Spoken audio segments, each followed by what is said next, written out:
hanyuma Yosefu Yakobo n'umugore bamaze kuza bagashika imbere ya Yosefu, bashitse bavuga ngo mwaramutse gahungu. Bakoze iki? Haleluya! Baramwunamiye. Imana nishimwe. Barindiriye iteka mwene iryo. Inzamba y'Imana izovuga abagororotsi baduge, hanyuma wa munsi mukuru uzobera mw'ijuru, umugeni atashe, bazotubaza ngo mwabuhungu mwe n'udukobwa mbega muvuye hehe? Bazovuga ngo umugeni aratashe.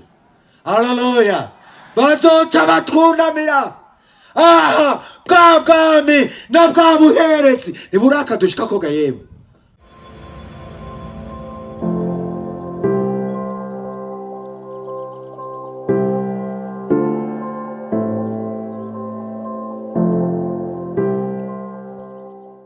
Anza igice c'icenda umurongo w'indwi, umuryango w'amajambo uvuga ngo Yotamu acira umugani ab'Ishekemu. Dusomerewe mu izina rya Yesu. Yotamu, maze Yotamu avyumvise aragenda ahagarara ku mpinga z'umusozi Gerizimu, asemerera n'ijwi rirenga aravuga ati, yemwe bantu b'Ishekemu, nimunyumvirize kugira ngo Imana namwe ibumvirize. Kera ibiti vyari bigiye kwimikamo umwami wo kubiganza, bibarira igiti c'umwelayo biti bariwe w'utuganza. Umwelayo uravyishura uti, mbega aho noheba amavuta yanje kandi ari atuma nubahwa n'Imana n'abantu, ngo nje kwirirwa ndahungabana hejuru y'ibiti? Maze ibiti bibarira umusukoni biti, nuze weho utuganza. Umusukoni uravyishura uti, mbega aho noheba uburyohe bwanje n'isukoni zanje nziza, ngo nje kwirirwa ndahungabana hejuru y'ibiti? Maze ibiti bibarira umuzabibu biti, nuze weho utuganza. Umuzabibu uravyishura uti, mbega aho noheba vino yanje inezereza Imana n'abantu, ngo nje kwirirwa ndahungabana hejuru y'ibiti?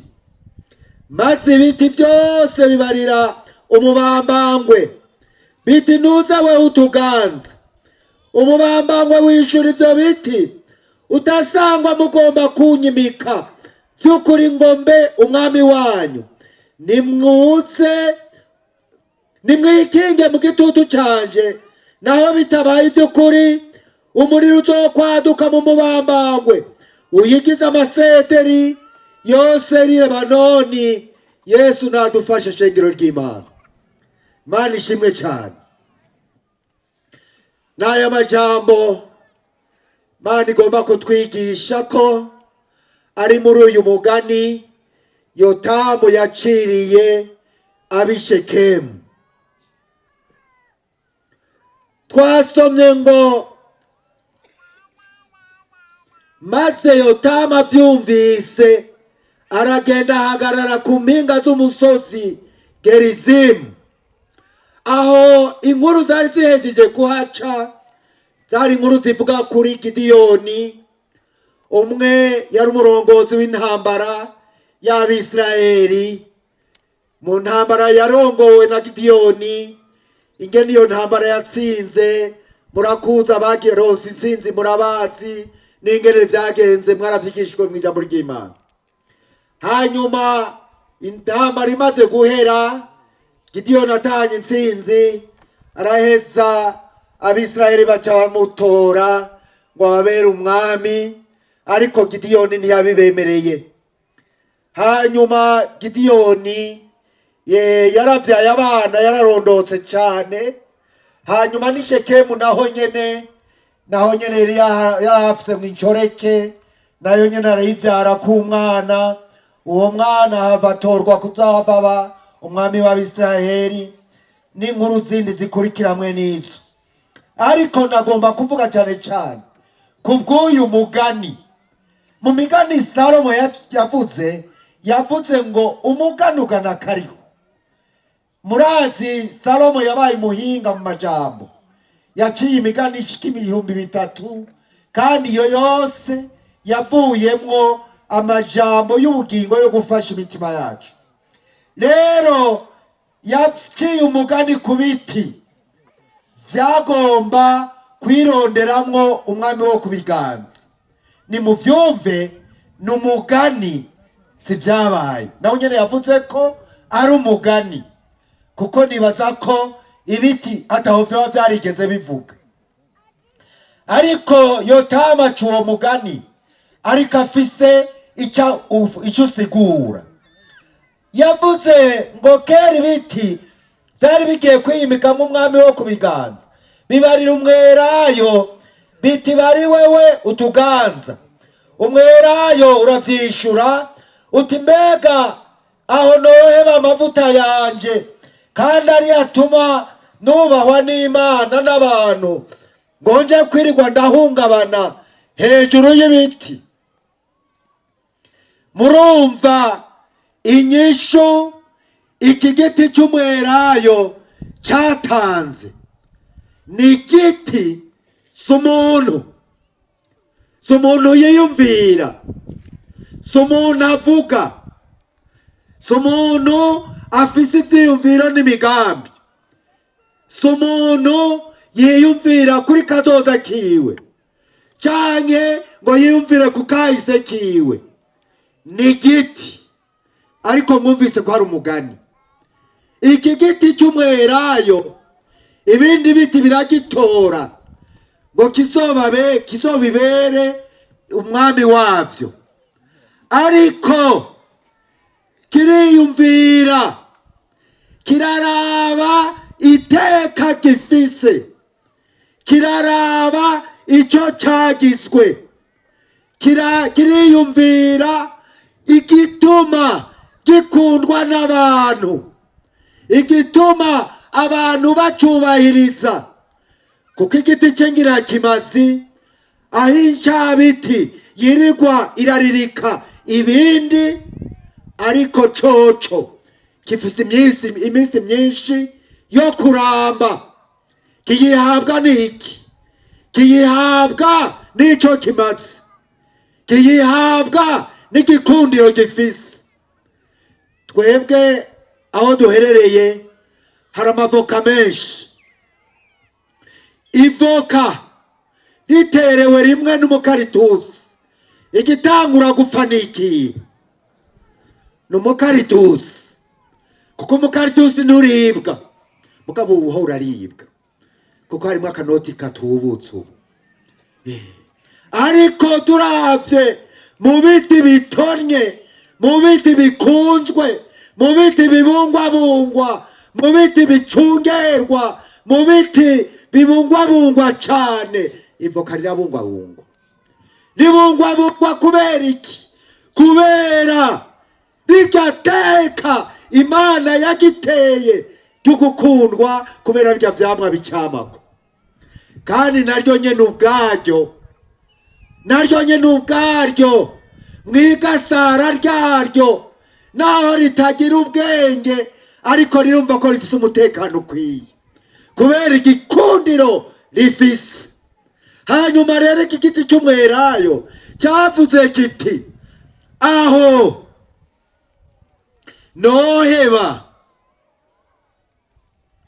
amavuta yanje ari atuma nkundwa n'abantu, ngo ndayagutse kuja kwirigwa ndahungabana hejuru y'ivyo biti. Uramenya ko ukunzwe, nivo zituma ukundwa. Uwo mwelayo urazimenya, hanyuma ubona ko utoja gukora ibintu bizohava biwusabuza ku Mana yari yarawuhaye iryo teka.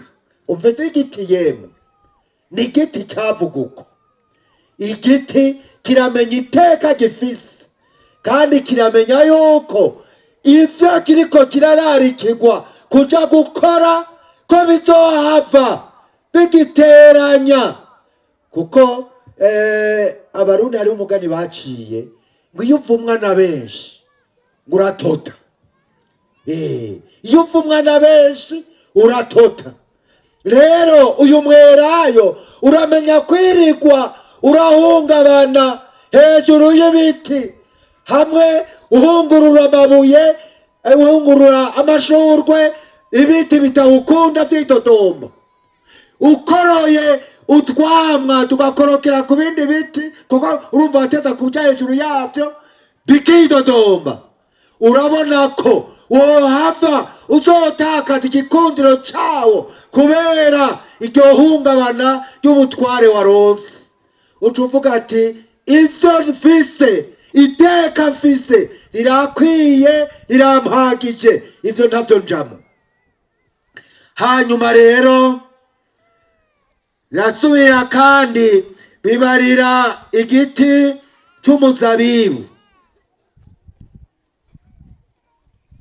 Birakibarira biti woho nuzu tuganza.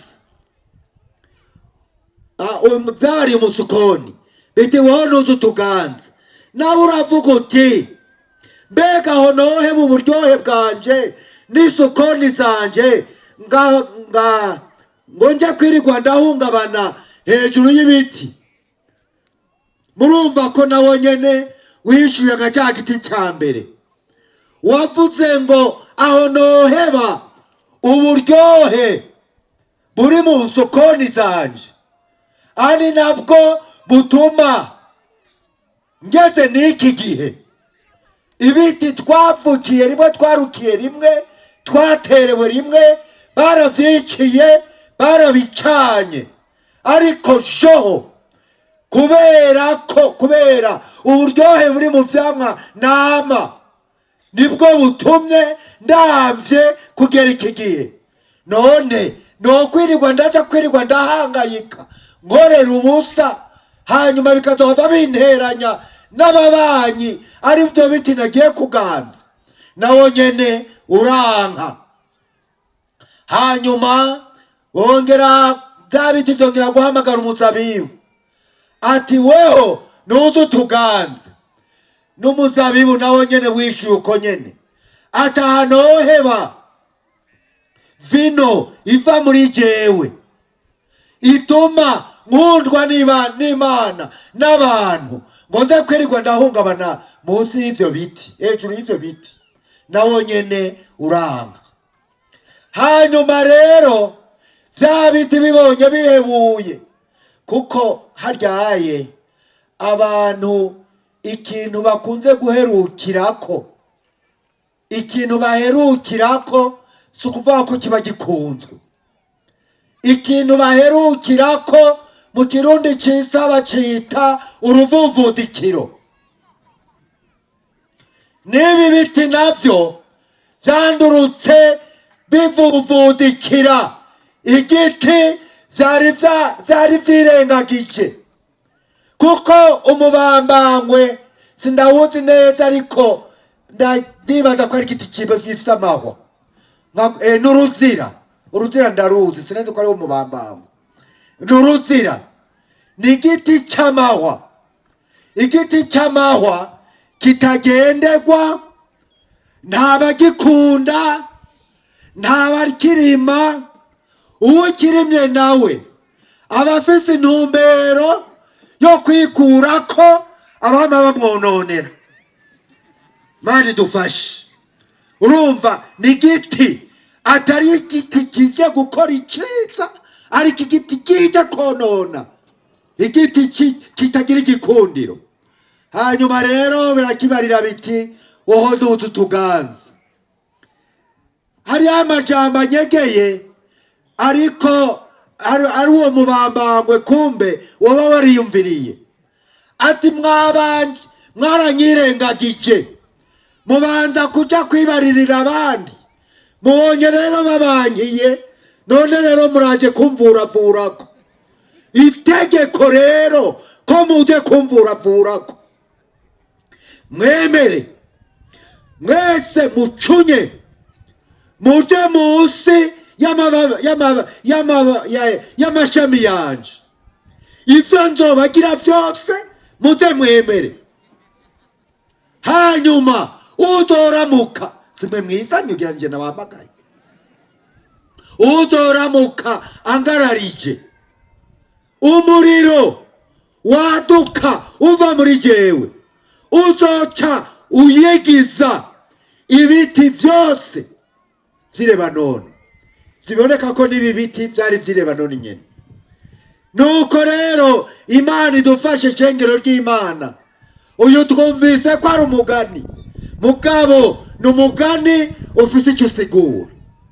Aya majambo twabonye ngo avuga ku biti, ariko aya majambo ntitwayaronse kugira ngo aduteramishe gusa, ariko n'amajambo yo kutwigisha. Ibi biti murabona ko byari byaratewe iteka n'Imana, bikugwa mu bindi. Murumva ko izina rya rusangi n'ibiti. Nukuvuga ibiti rero birimwo ibiye twasomye nka n'imikaratusi, n'imibambangwe, n'iminyinya, n'ibitovu n'ibindi byinshi. Muri rusangi byose bisanga izina rimwe, ariko byari byatowe mu bindi, bica bitorwa ngo bize bitogwemo umwami. Murabizi ishengero ry'Imana, muri rusangi abambaye umubiri bose bitwa baki? Twese abapagani, abanyabyaha n'abizera, twese izina duhurirako twitwa baki? Twese turi abantu. Hanyuma rero mwabonye ko muri vya biti vyagomba gutorwamwo abami habonetsemwo ubwoko bubiri. Ibiti vyiza vy'igikundiro bikundwa n'abantu, bifitiye ikimaze abantu, n'igiti kimwe cyabonetsemwo kitagira igikundiro, igiti c'amahwa.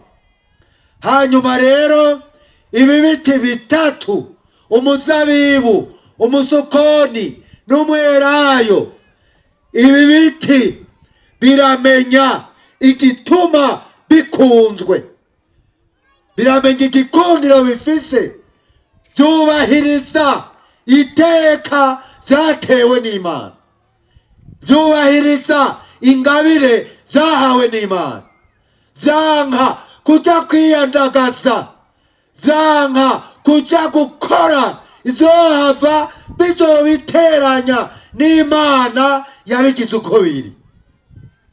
Biraheza rero bigira ubwenge, birazigama akaranga kavyo, birazigama icyo Imana yabigize, birazigama izina ryiza Imana yavyize, biranka kuja gukora ibintu vyohava bizobiteranya n'Imana yabigize kurya. Nuko rero shengero ry'Imana, na twebwe dukoraniye ngaha, Imana ishimwe, kuko tweho turi abantu, ntituri biti, turafise ubwenge, turiyumvira. Ikigeretseko Imana yaraduhaye ubwenge burengeye umubambangwe. Amen. Imana yaraduhaye ubwenge burengeye umubambangwe, kuko umubambangwe wari ufise ubwenge bwo gukora ikibi gusa, bwo guhanda abantu. Ariko Imana yatugiriye neza, twebwe turi mu ruhande rwa wa muzabibu, wa mwelayo na wa musukoni, kuko ivyo Imana yakoreye bijya biti natwe Imana yarabidukoreye. Imana yaraduhaye mpwemu yera yemwe, ngo nibwo bwenge burenze ubundi bwenge bwose bukora ngaha mw'isi. Hanyuma rero Imana imaze kutugabira mpwemu yera itugira aba inkundwa kare kuri yo, iduha iteka rirengeye ibindi vyaremwe vyose. Hanyuma rero natwe abahanuzi canke abaza kuvuga amajambo asa naryo amajambo bayari umuzabibu n'umusukoni, ayo majambo murabizi yama yaduciyeko.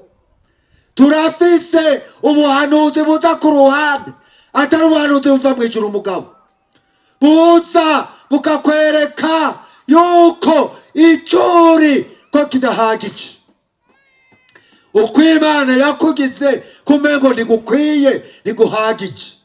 Hanyuma hakaza amajwi ava ku badayimoni akubarira ngo wokunda kugira uku, wocuba ikinaka canke wocumere gukunaka. Hanyuma uko Yesu yakugize, kuko Petero yaranditse hariya muri kigace cya 2 ku murongo w'9 uhereyeho, yavuze ngo abogejwe n'amaraso tuzoba abami n'abaki. Barira irindi teka, barira ikindi giti cyo hejuru y'umwami ni ikihe? Yaduhaye icyo hejuru ya byose. Amen.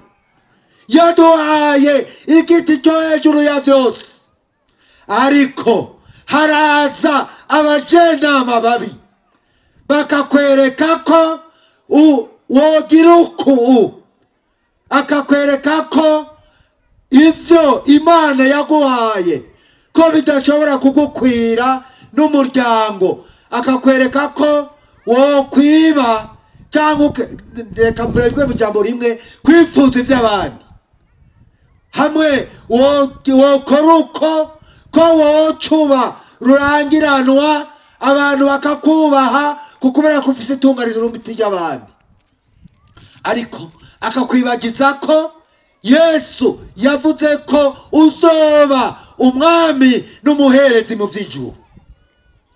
Amajambo nk'ayo umusukoni uranga ati vyo Uhoraho yampaye birampagije, kukubera ko ugomba kugumana iteka ryawe. Nawe waragiye urahura n'ibigeragezo mwene ivyo, ukibagira ko utari umwana w'isi, uri umwana w'Imana. Nicyo teka rihambaye rikomeye twebwe abaremwe bambaye umubiri, icyo nicyo teka rihambaye rikomeye. Turi abana b'Imana, turi abana b'Imana. None iri ni teka ryoboneka ngaha mw'isi ryoza risumba kuba umwana w'Imana, ryova hehega yemwe? Ntaririho. Ariko amajwi yamaza akwigisha agomba kukwereka ko hejuru y'ivyo ko hariho ibindi birenze ivyo. Ndazi ko ayo majwi yamaza n'ubu birashoboka ko mwoba muri ko muranigana n'iryo jwi, ariko nagomba kukubarira ngo aya majambo y'ibi biti akwigishe.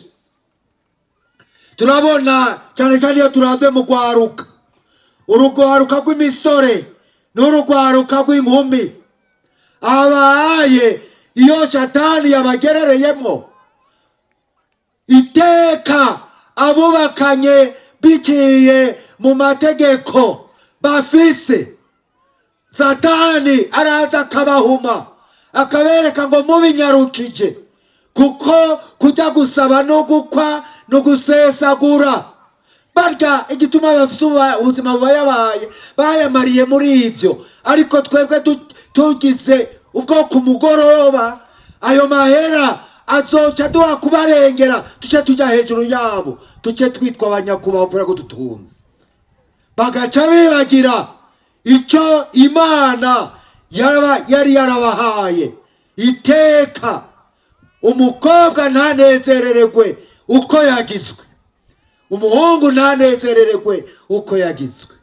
Mana nidufashe kandi tugire neza. Dukunze kubona abantu benshi Satani yigishije nabi, eheraba ibiti byarazigamye agateka kavyo, ariko abaremwe bafise ubwenge bahawe n'Imana uko baremwe ni kukibabumba. Muramaze kubona abagabo babihiwe barambiwe no kuba abagabo bagaca bashima kuba abagore ku mitwe ga yemwe bafise vyabitsibo batsiba mu mitwe. Baryaye ndabitegereje horavuga nti bararambiwe no kuba abagabo, none bagomvye kuba abagore bitari bukunde. Muramaze kubona abagore nabo bamaze kurambirwa no kuba abagabo no kuba abagore, bagaca bata umwambaro kama bahawe n'Imana bagaca bambara nk'abagabo. Biki Imana iravyanga. Murasoma hariya muri biriya bitabo vya Mose muzosanga Imana itavyemera. Rero uko niko Satani yahumye amaso abantu akabibagiza ko baremewe kuba abana b'Imana, hanyuma ivyo bikabarambira ntibisubire kubabumba. Kubumbwa n'ico bari bikabanyira bagaca bashima kuba abawamowi. Nuko rero Imana itugire neza kandi dufashe.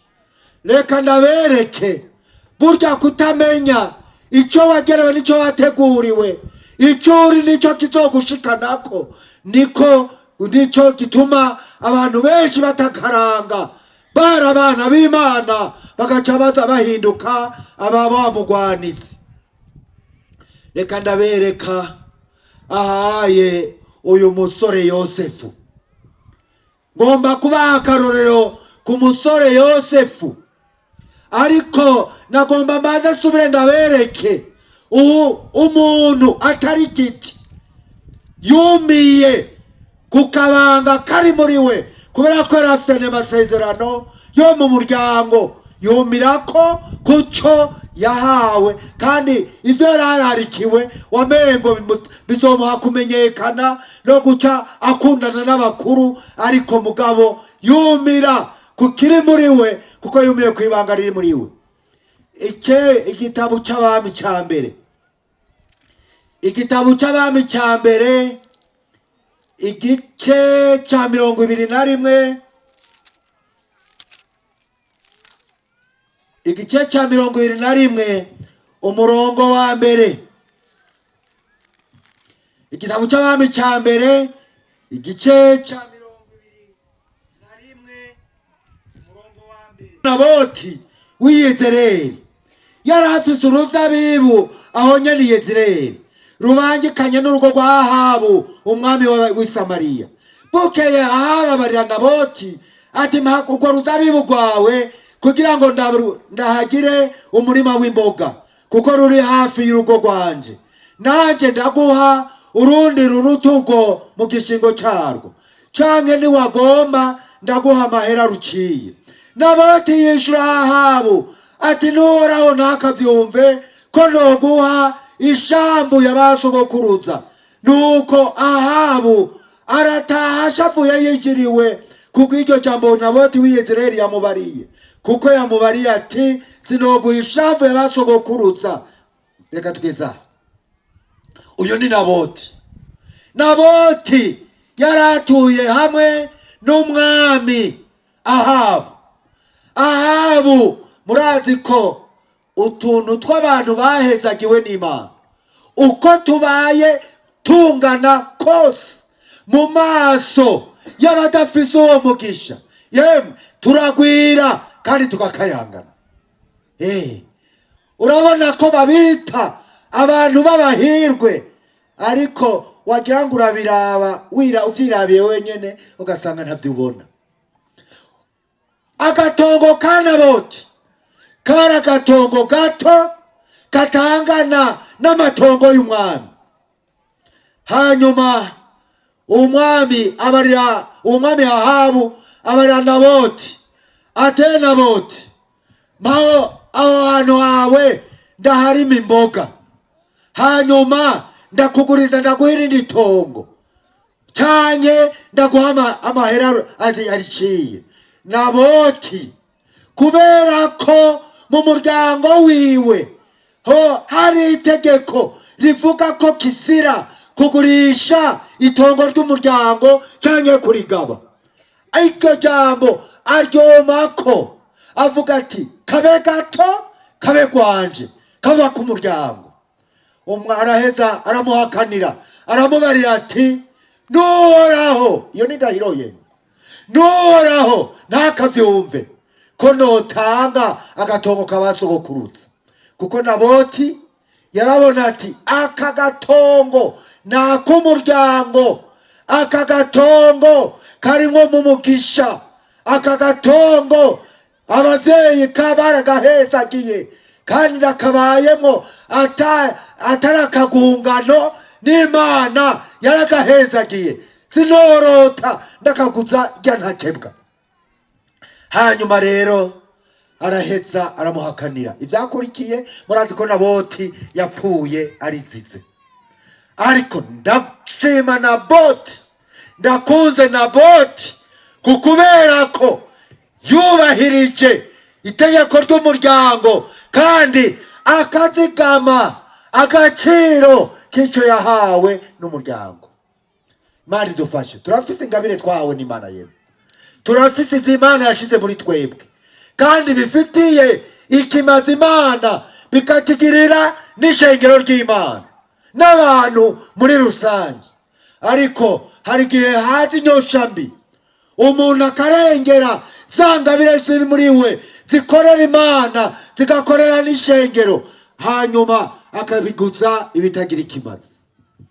Ngomba ntanga akarorero kandi aha nari nerekanye umuntu yakoze nk'uko vya biti vyakoze, ariko reka ndabereke uwundi muntu yemeye kuja mu munyororo azize akarenganyo, ariko akubakubwa kuko yotakaza akaranga k'Abaheburayo, agatakaza ingabire n'itegeko rikomoka mu muryango iwabo n'isango ryari itegeko ry'Imana.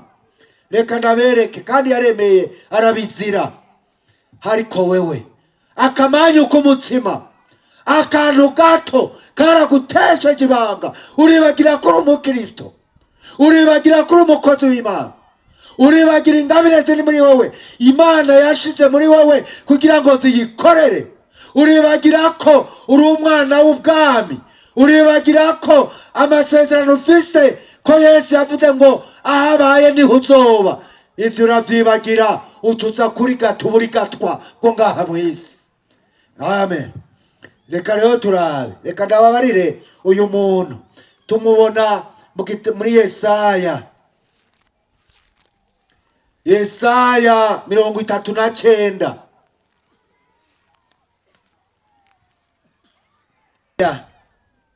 Ezekiya yereka intumwa zivuye i Babuloni ivyo atunze vyose. Uyu Ezekiya murabizi ko yari umuntu w'umusenzi, ariko i Babuloni naho hari abanyamahanga. Ico gihe Merodaki Baladani mwene Baladani umwami w'i Babuloni arungikira Ezekiya ivyetenga ivy'ingemurano, kuko yari yumvise ko yarwaye agakira. Maze abatumwe Ezekiya abakira neza, abereka mu nzu ahabika ibintu vyiwe vy'igiciro, amafeza n'amazahabu n'imibavu n'amavuta y'igiciro kinini, no mu nzu ahabika ivyo kurwanisha n'ikintu cyose cyo mu vyatunze cariho. Nta kintu na kimwe cyo mu ngoro yiwe canke cyo mu gihugu ciwe cyose ataberetse. Bukeye haza uwavugishwa n'Imana Yesaya ku mwami Ezekiya, aramubaza ati abo bantu bavuze iki kandi baje iwawe bavuye he? Ezekiya aramwishura ati baje bavuye mu gihugu ca kure c'i Babuloni. Arongera aramubaza ati babonye ibiki mu ngoro iwawe? Ezekiya aramwishura ati biri mu ngoro yanje byose babibonye, nta kintu na kimwe mu vyo ntuzo ntaberetse. Maze Yesaya abarira Ezekiya ati niwumve ijambo ry'uhoraho nyene ingabo iminsi izoza ibiri mu ngoro yawe byose n'ivyo basogokuruza babitse gushita n'ubu bizosahurwa bijyanwe i Babuloni, nta kintu na kimwe kizosigara niko Uhoraho agize. Kandi abahungu bawe uzoba warikuriye mu nda wavyaye bazobajana bagirwa inkone zo kuba mu ngoro y'umwami Babuloni. Yesu nadufashe ishengero ry'Imana. Murumvise ivyashitse ku mwami Ezekiya, aragira urwangara rutewe no kutagira amakenga. Uyu mwami Ezekiya, umwami w'i Babuloni, yaravyumvise ko Ezekiya yagwaye agakira, muko bidasigura ko umwami w'i Babuloni siko yakunda cyane umwami Ezekiya. Ariko muri bimwe by'abarya nyene bafite ivyo bahurirako bagenda barahendahendana, urazi ko kubeshana atamuhemuye riri muri bo nta kibazo kirimwo. Hanyuma kumbe bari baraheyaheyana muri ibi by'abantu nyene basangiye ibihugu. Hanyuma rero umwami w'i Babuloni amaze kumva ko Ezekiya yagwaye agakira, araheza arategura ingemurano, arategura n'ivyete vyo kuja kumusuhuza. Ariko araheza amurungikira abantu. Mugabo byumvikana ngo yarahamagaye bariya abanyamabanga bakuru, arabagira inama, arababarira ati genda mwiyoroshe, muryoshe amajambo mu kumushikiriza iyi ngemurano ndabarungikanye, hanyuma mucengetere mu gihugu ciwe, murabe ivyo atunze vyose, murabe ahabika ibigwanishwa, murabe ahabika amafeza, muce muraba n'ingabo ziwe uko zingana. Mwumva bari bagiye ku rukundo ga yemwe, bari bagiye arabatasi. Hanyuma rero Ezekiya yibagira yuko uwo muntu ntiyaza kwiyumvira uyo muntu yajava ngo yiyumvire Ezekiya icari n'uwo mwami icari. Haryaye abarundi barawuciye ngo ndiko ndavuga ku bantu babeshana ngo niyinutse ibinyana ngo ntishiriki nishirirenda. Umupagani atagira muhemu yera, nawe muntu ufise muhemu yera mu kibano ca misi yose ni vyiza ku bana, ariko hageze kuca ku Mana yacu ugara ucikane gose kw'ikare, uhindire mw'ikare, kuko mushobora kugendana ari urubuza bampa ari urutesha nema. Mana idufashe. Uwo mwami Ezekiya ivyiwe vyaranyazwe abitewe n'iki? Nuko uwo mwami w'i Babuloni yamugendeye agaca atabura urugi, hanyuma akaza akagendura vyose. Mu nyuma ivyo yarabizize. Mana yaramuhambariye kubera ko atazigamye ibanga ry'abizera, ibanga ry'abantu b'Imana, agaca yereka ivyiwe vyose abapagani abanyamahanga. Hanyuma Yesaya aramubariye ati ivyawe vyose bigiye gutwarwa, kandi wa mwami niwe yaje kubishorera, n'abana biwe baca bagirwa inyagano. Murumvise ukutamenya agaciro k'icuri, kudaha agaciro ubukristo bwawe, kudaha agaciro ingabire ziri muri wewe, kudaha agaciro amasezerano ufitaniye n'Imana, n'akaga bizogushikana habi, uzohava urangiriza musi y'igiti cy'umubambangwe kize kiraguhanda, kize hanyuma umuriro giturutsemo ucuguturira nawe. Ngomba ndababarire umuntu yahagarariye ikiri muri we, yahagarariye neza ikiri muri we, kuko yari afise amasezerano nk'aya natwebwe dufise. Reka ndabereke ni mw'Itanguriro, Itanguriro igice cya 39. itanguriro igihe azigama ibanga akemera akaripfungirwa, ndababa ari icyo vyamushikanyeko. Ndiko ndavuga ingaruka nziza zo kuzigama icuri, kuguma kwibanga riri muri wewe, no kwimenya ubwoko bwawe bw'uri kuri umwana w'Imana. Amasezerano Yosefu yari afise, ku murongo wa 5, Yosefu arota inzozi, azirotorera bene se, barushiriza kumwanka. Arabara ati, enda nimwumve inzozi narose dutekera imikama y'ingano, uwanje mukama uriyegura urema, maze yanyu mikama iraza ikikiza uwanje irawunamira. Bene se baramubaza bataho, niwe uzotuganza, nawewe uzodutwara. Izo nzozi ziwe n'ayo majambo yiwe bituma barushiriza kumwanga.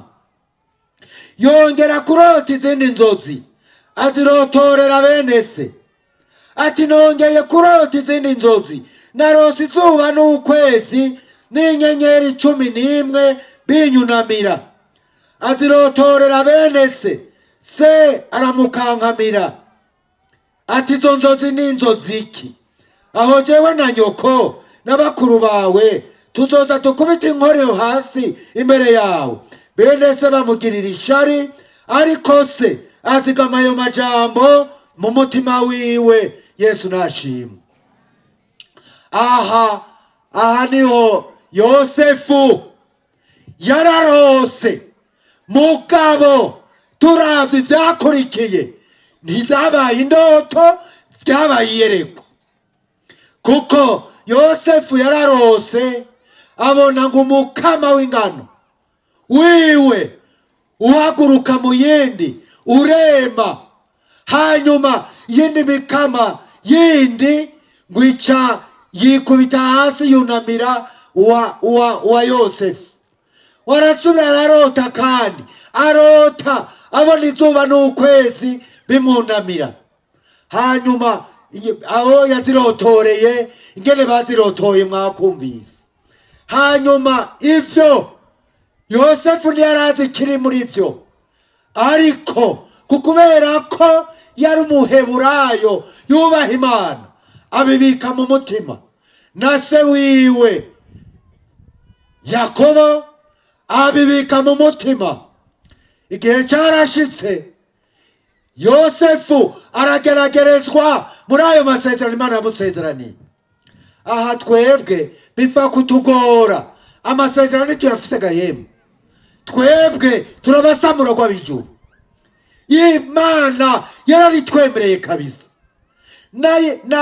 N'umukozi w'Imana Pawulo yavuze ngo iwacu ni hegahemu, turabijuru.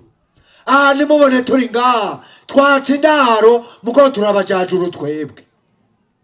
Hanyuma rero uyu Yosefu abizigama mu mutima, aravuga ati ibyo ndose reka nze ndabiyo bizoherera. Erega ntivyatevye, inzara yarateye. Hanyuma Yakobo yanduruka arungika abahungu biwe kuja gusuma. Murazi Yosefu ingene yashitse muri Egiputa, murazi ko yashitseyo agurishijwe. Hanyuma ivyabaye hariya kuri Yosefu, ncavuga ivyamubayeko, icyashikanye Yosefu kuba umushikiranganje wa mbere muri Egiputa. Ndabarire ivyo yaciyemwo. Aha yashikamwe no kumira ku buheburayo bwiwe. Muravyumvaga yemwe? Yashikanywe nuko atanjanjwe ngo yibagire ubwoko bw'iwabo, yibagire za nzozi yarota ko zoba zavuye ku Mana.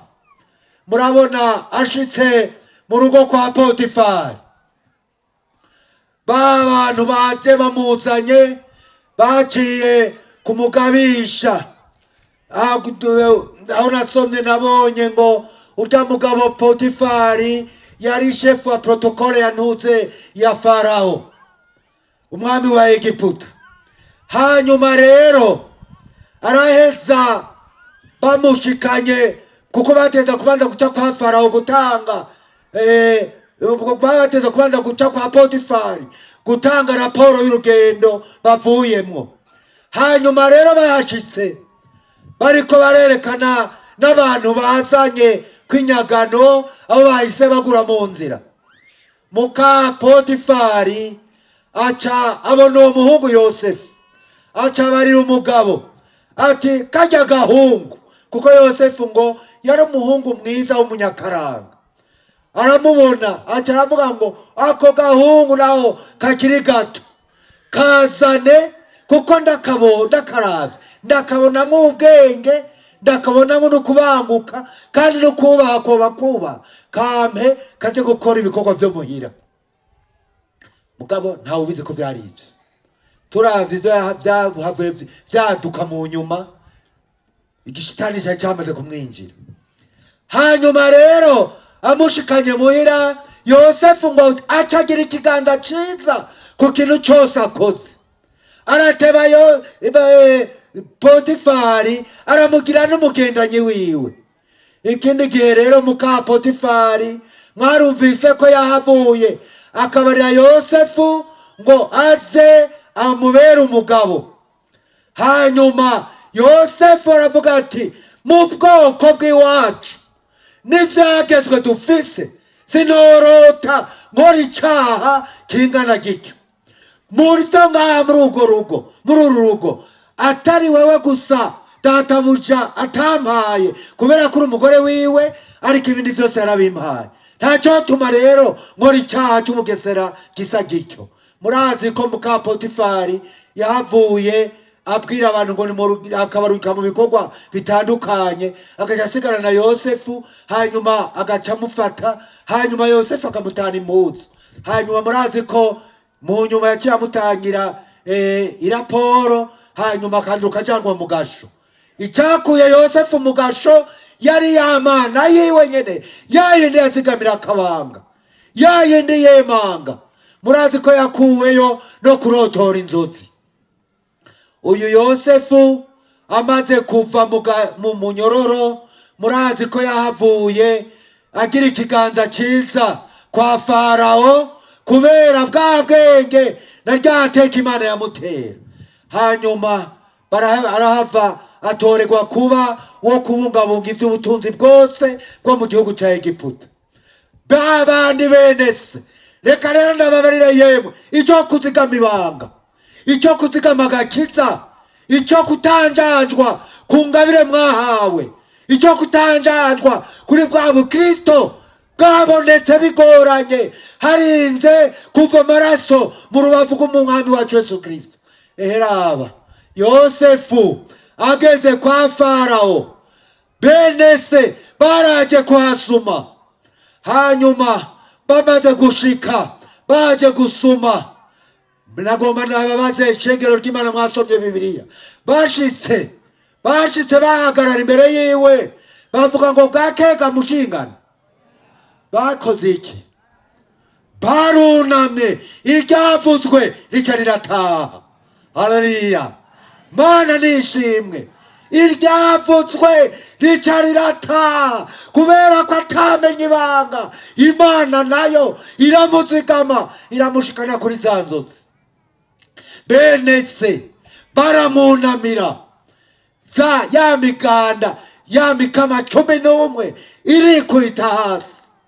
Hanyuma Farao amaze kubona ingene uwo mwana ari kumugisha, uwo Yosefu ari kumugisha, avuga ati wavutse heza, n'abakuvyaye barakwiye gushimirwa. Hanyuma atuma Yosefu ati bariyake tuma abahungu bagende babarire na so na nyoko, nabo nyene baze, nabo nyene bibere ngaha. Hanyuma Yosefu, Yakobo n'umugore bamaze kuza bagashika imbere ya Yosefu, bashitse bavuga ngo mwaramutse gahungu. bakoze iki? Haleluya! Baramwunamiye. Imana nishimwe. Turarindiriye iteka mwene iryo. Inzamba y'Imana izovuga, abagororotsi baduge, hanyuma wa munsi mukuru uzobera mw'ijuru, umugeni atashe, bazotubaza ngo mwabuhungu mwe n'udukobwa, mbega muvuye hehe? Bazovuga ngo umugeni aratashe. Haleluya! Bazoca batwunamira. Aha, bwa bwami na bwa buherezi ntiburakadushika koga yewe. Imana nishimye. N'aya majambo y'Imana, Imana itugirire neza, Imana idufashe. Ahaye umuntu yagize igitima hugwe, no kuvuga yafise umutima udashikamye, asanga yamenye ibanga agatakaza. Nari mwoca musoma amajambo ari mw'Itanguriro igice cya 25 umurongo wa 32. N'umugabo n'umuhungu yitwa Esawu. Esawu yari yaribariwe, yari afise ijambo ry'imvaho ryavuye kuri se, kandi se niwe yari yamusezeraniye umugisha. Ntawe ariho yari gushobora kumwaka atari se yawumuhaye. Ariko Esawu acahura na Ntesha. Ntesha yabaye nde? Esawu Ntesha wiwe yabaye uwo bavukana Yakobo. Esawu avuye guhiga azashonje, ariko yagendana ijambo se yari yaramubariye yuko azomuha umugisha. Hanyuma ahigutse aza yashonje, aza yarushe, hanyuma biramwanyira kwigumya, hanyuma acaramena ibanga. Kandi Yakobo aramubariye ngo ndahira. Hajya wamengo harimo mw'inkebutso, yagwava yibuka ati ubwo ndahira nzowusubirako kandi namaze kurahira. Hanyuma araheza ararya vya biharage, amaze kubirya umugisha Yakobo arawutwara. Hanyuma rero uyu Esawu, nariko nderekana ingaruka mbi zo kutifata, zo kutigumya, ngo wibuke ico warahiriye, wibuke amasezerano ufise, wibuke ko niyagusezeraniye kwitazi kubesha ivyo yakwemereye ko izobiguha. Uyu Esawu umugisha arawubura. Kukubera iki? Kukubera ko ibanga ryari muri we. Araribarira Yakobo, aramubarira ngo mpanirire, mbega kubasamuragwa bizomarira iki? None se tumaze mw'iminsi woho muri za bindi umaze iminsi uriko uracurangukamwo, aha niwavuze ngo mbega nguma nidadira abanyitangiye imbere bo Abisirayeli bo simbona bahangayitse, ariko barukarurira guhonera mu bugaragwa mu gihugu c'isezerano ntibashikeyo. Jewe nije ndobaka agakura ndaheza agashika n'abandi vyarabananiye. Hariho abagiye baramena ibanga muri mwene ubwo birabananira kugumya ibanga. Hanyuma ntibibuka Yosefu yemeye kuripfira. Yosefu aremera araja mu munyororo, mugabo avuyeyo yaciye aba umunyacubahiro hariya mu gihugu cya Egiputa. Nababariye ko namwe nimwazigama ibanga nka Yosefu, namwebwe muzoba banyakubahwa hariya mu bwami bwa Data. N'aya majambo y'Imana hariho izindi ngaruka mbi. Kuko ibimenyesha ibanga ntibiba bike. Aha dusomye igitabo c'Abami ca mbere, tuhasome naho igice ca 2 umurongo wa 24. Ibyahishuwe Yohana igice ca 2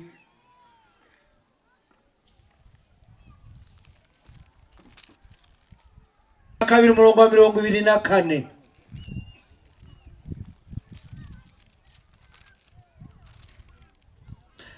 ariko mweho abasigaye mu bituwatira, abadafise iyo nyigisho mwese, batamenye ivyo babandi bita ivy'ibwina vya Satani, ndababwira nti nta wundi mutwaro mbikoreza atari uyu, ko mwumira kuco mufise mugashitsa aho nzozira. Yesu nashimwe.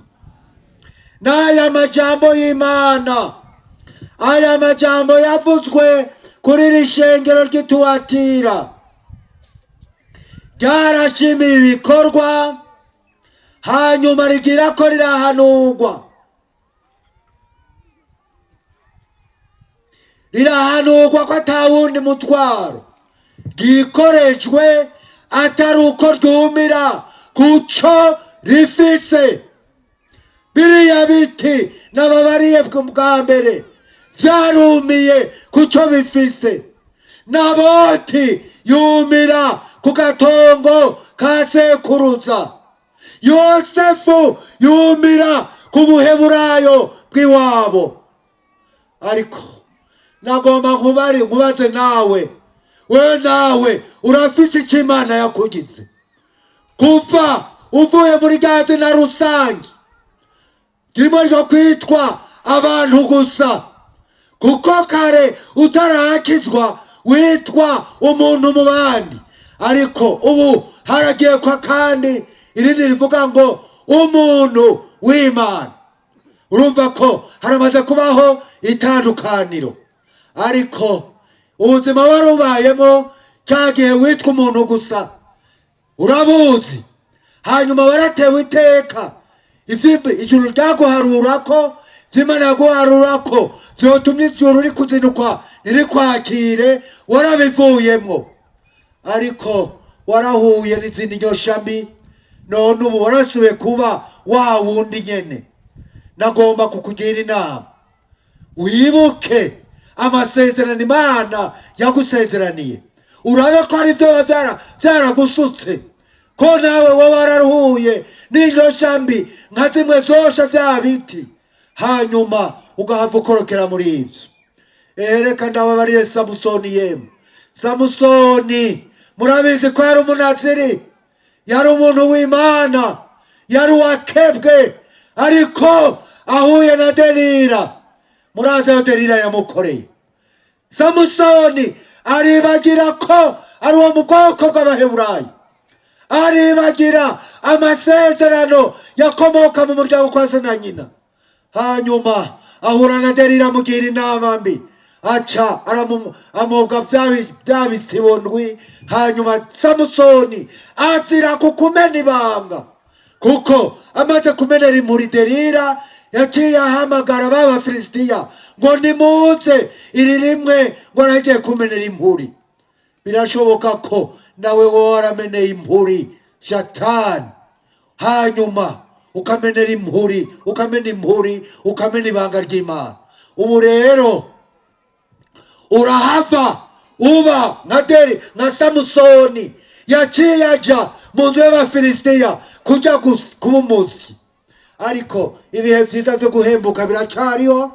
Wewe wamenye ibanga ry'Imana, ukayaga n'abatari bo, ugakorana n'abatari bo, ukaja mu kidayimoni kuja kuyaga naco no kuja gukorana naco, ariko warahawe mpwemu yera, uri umwana w'ijuru, warasezeraniwe kuzoja kubana na Yesu, ukaba waracuditse n'isi ikaguhenda n'igihe cyawe cyo kwiguranura. Hanyuma aho uza kurara Imana isubira kugendere nka kumwe yahora kugendera ubwa mbere. N'aya majambo y'Imana. Nuko rero bantu b'Imana, uwundi muririmbyi yavuze ngo reka kunsamaza kuko mva mfise icyo nderetse. Tureretse uwugiraze, uwo ndivuga nindega yemwe.